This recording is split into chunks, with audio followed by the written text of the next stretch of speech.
Hello viewers, எப்படி இருக்கீங்க?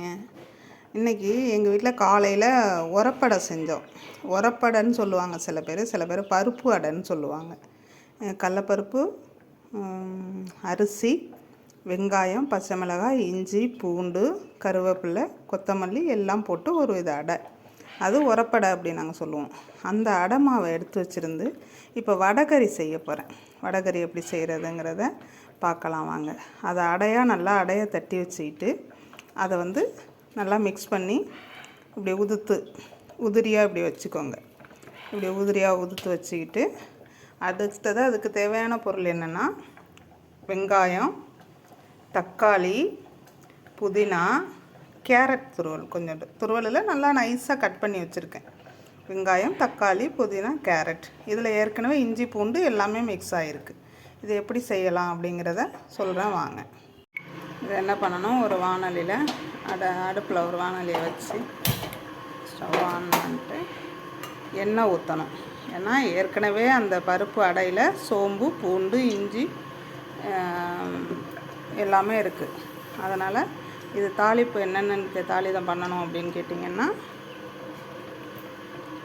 வெங்காயம், தக்காளி இந்த இன்க்ரீடியன்ட் சொன்னேன்ல, இதை இப்போ தாளிதம் பண்ணணும். உப்பு லைட்டாக போட்டால் போதும். ஏற்கனவே அந்த அடையில் உப்பு இருக்குது. அதனால் அந்த வெங்காயம் நல்லா ரோல் ஆகிறதுக்காக லைட்டாக உப்பை போட்டு வெங்காயத்தை வதக்குனீங்கன்னா நல்லா கோல்டன் கலரில் வெங்காயம் வந்துடும். ஓகேவா? இது நல்லா வதங்கி வந்துருச்சா? வதங்கி வந்ததுக்கப்புறம் அந்த உதுத்து வச்சுருக்கோம்ல இந்த அடைத்தூள், இதை எடுத்து கொட்டி வதக்கணும். இதை கொட்டி வதக்கிட்டு பிறகு என்ன பண்ணணும்னு கேட்டால், 1 டீஸ்பூன் மிளகாய்த்தூள், 2 டீஸ்பூன் தனியாத்தூள், 1/4 டீஸ்பூன் மஞ்சள் தூள் இதை அதோட ஆட் பண்ணணும்.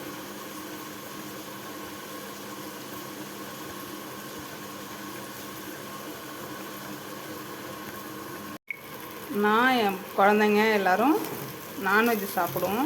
என் வீட்டுக்கார் வெஜ்ஜுங்க. அதனால் இந்த மாதிரி வடைகறியெல்லாம் செஞ்சு கொடுத்தா சாப்பிடுவாங்க. இதில் இன்னொரு விஷயம் என்னன்னு கேட்டிங்கன்னா, கடைசியாக புதினாவை போட்டு நல்லா வதக்கிட்டு இறக்க வேண்டியது தாங்க. இதில் இன்னொரு விஷயம் என்னன்னு கேட்டால், இது கொஞ்சம் கிரேவி மாதிரி வச்சா தோசை, இட்லி, சப்பாத்தி எல்லாத்துக்குமே தொட்டுக்கலாம்.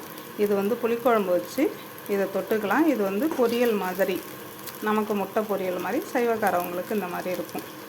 வெஜிடேரியனுக்கு இது ரொம்ப நல்லாயிருக்கும்.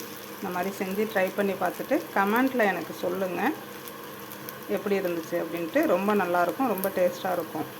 ஓகே, பாய்.